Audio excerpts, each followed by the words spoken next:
बहुत समय पहले राकेश और मीना एक छोटे से शहर में रहते थे।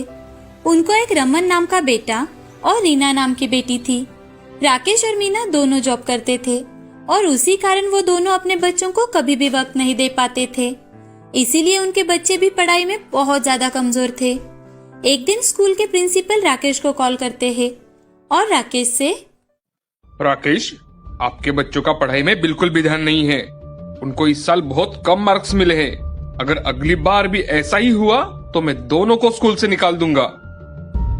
सर, हम दोनों जॉब करते हैं, इसलिए हम दोनों उनको वक्त ही नहीं दे पाते, लेकिन मैं आगे ध्यान रखूंगा। राकेश स्कूल से घर आते ही बच्चों को डांटने लगता है कि तभी मीना, क्या हुआ, क्या कहा प्रिंसिपल ने, और आप इतना डांट क्यों रहे हैं बच्चों को? रमन और रीना का रिपोर्ट कार्ड मिला है, ये देखो, दोनों को कितने कम मार्क्स मिले हैं, और अगर फिर से ऐसे ही मार्क्स मिले तो इनको स्कूल से निकाल दिया जाएगा। बच्चों, मैं ये क्या सुन रही हूँ? आप दोनों पढ़ाई क्यों नहीं करते? मैं हर रोज तुम लोगों को बता कर जाती हूँ कि पूरी पढ़ाई किया करो, समझाती हूँ ना। मीना, उनको डांटने से कुछ नहीं होगा।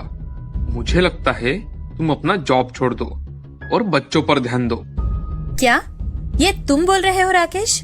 मैंने शादी करते वक्त ही तुम्हें बताया था कि मैं अपनी जॉब कभी नहीं छोड़ूंगी, और आज भी मेरा वही फैसला है।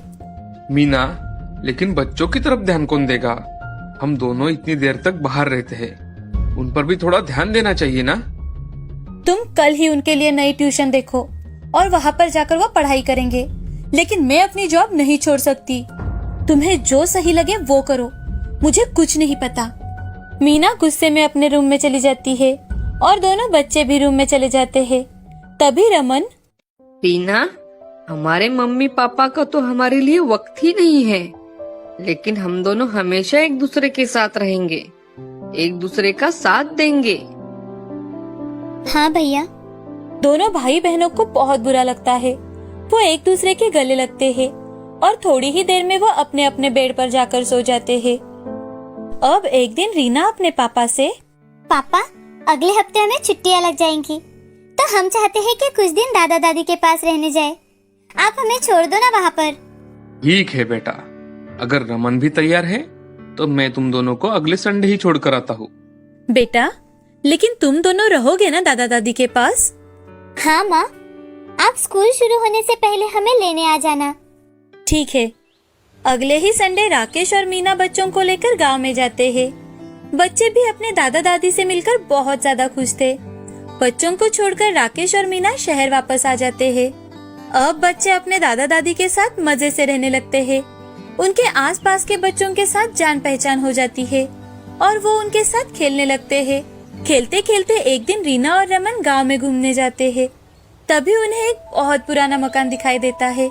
तो रमन रीना से, अरे रीना, ये देखो कितना पुराना मकान है, चलो हम अंदर जाकर देखते हैं। नहीं भैया, ये तो घर देखकर ही मुझे बहुत डर लग रहा है, मुझे नहीं आना अंदर। अरे डरो मत, मैं हूँ ना साथ। वैसे भी ऐसा मौका हमें फिर कभी नहीं मिलेगा।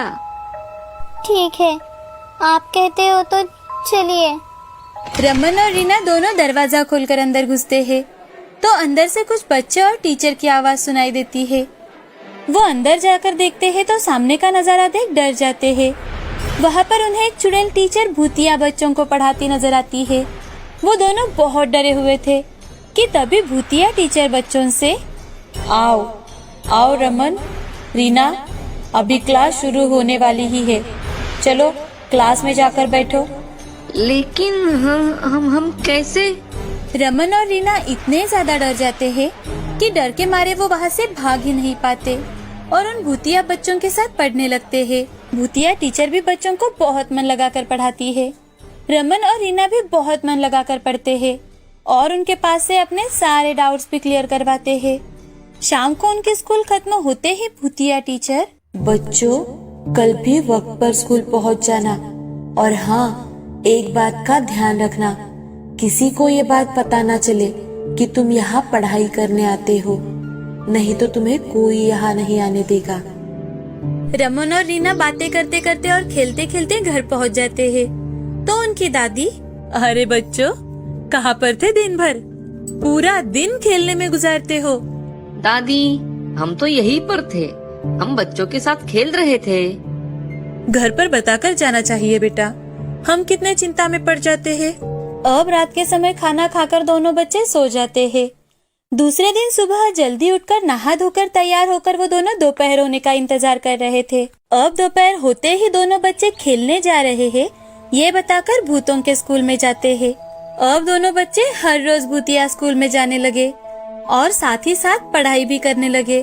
एक दिन रीना, भैया ये तो भूतिया स्कूल है, लेकिन फिर भी यहाँ पर कितना अच्छा लगता है। और ये टीचर भी कितनी अच्छी पढ़ाती है। हाँ, मुझे भी पढ़ने में बहुत मजा आता है। लेकिन मुझे एक बात बताओ, तुम सब लोग भूत कैसे बन गए? एक दिन बहुत जोर की बारिश और हवा की वजह से स्कूल का छत गिर पड़ा और उसमें हम सबकी मौत हो गई। लेकिन हम आज भी अपने टीचर से पढ़ते हैं। ऐसे ही एक महीना बीत जाता है। अब बच्चों का शहर लौटने का वक्त आता है तो वो भूतिया स्कूल में आकर बच्चों और टीचर से अलविदा कहते हैं। शहर जाते ही रमन और रीना का स्कूल फिर से शुरू हो जाता है। उनकी पढ़ाई में तरक्की देख उनके टीचर भी हैरान रह जाते हैं। हमेशा कम नंबर मिलने वाले रमन और रीना को इस साल सभी सब्जेक्ट में फर्स्ट नंबर मिला था। तो ये देख प्रिंसिपल राकेश और मीना को स्कूल में बुलाते हैं और उनसे, राकेश जी, आज मैं बच्चों की कंप्लेंट नहीं करूंगा, बल्कि मैं आपका धन्यवाद करना चाहता हूँ। जी सर, धन्यवाद? मैं कुछ समझा नहीं। अरे राकेश जी, एक महीने में आपके बच्चों ने इतनी तरक्की कर ली है कि हमें विश्वास नहीं हो रहा। जो मैथ्स का प्रॉब्लम हमारे टीचर सॉल्व नहीं कर पा रहे थे, वो आपके बच्चों ने सॉल्व कर दिया है। राकेश और मीना दोनों सोच में पड़ जाते हैं और बाहर आकर, राकेश, हमने तो अपने बच्चों की तरफ कभी ध्यान ही नहीं दिया। हमें तो वो कौन सी क्लास में पढ़ते हैं ये तक याद नहीं रहता। और ये सर, चलो कोई बात नहीं, कम से कम बच्चे पढ़ाई तो कर रहे हैं, अच्छी बात है।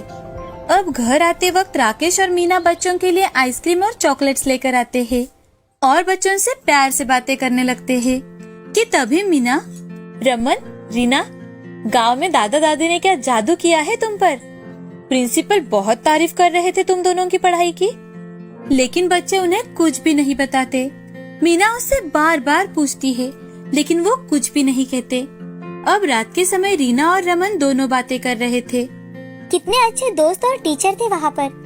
उन्होंने हमें इतना इजी तरह से सिखाया कि हम पढ़ाई में अव्वल आने लगे। हाँ ना रीना, मम्मी पापा को हमारे लिए वक्त ही कहाँ होता है।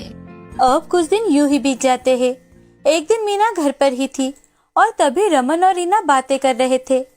वो बातें ऐसी वैसी नहीं कर रहे थे, तो वो अपने भूतिया स्कूल की यादें याद कर रहे थे। तो वो सारी बातें मीना सुन लेती है। भूतिया स्कूल का नाम सुनते ही वो बहुत ज्यादा डर जाती है।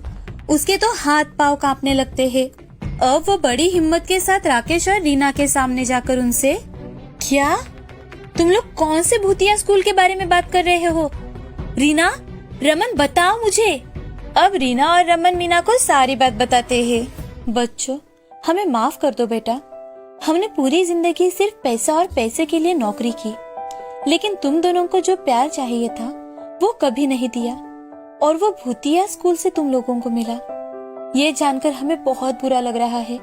आज के बाद ऐसा कभी नहीं होगा। मैं हर रोज ऑफिस से जल्दी आया करूंगी और इतना ही नहीं, तुम लोगों को पढ़ाऊंगी भी। अब फिर से छुट्टी आती है और राकेश अपने पूरे परिवार को लेकर गांव चला जाता है। जैसे ही दोपहर का समय होता है, बच्चे उस मकान की ओर जाकर देखते हैं तो वो मकान वहाँ से पूरी तरह से गायब हो जाता है। बच्चे यहाँ वहाँ गांव वालों से पूछताछ करने लगते हैं तो वहाँ पर कोई ऐसा मकान था ही नहीं। ये बात उन्हें पता चलती है। ये बात सुन दोनों बच्चे उस भूतिया टीचर और अपने भूतिया दोस्तों को धन्यवाद देते हैं। अब राकेश अपने माँ पिताजी को भी अपने साथ शहर लेकर जाता है और सभी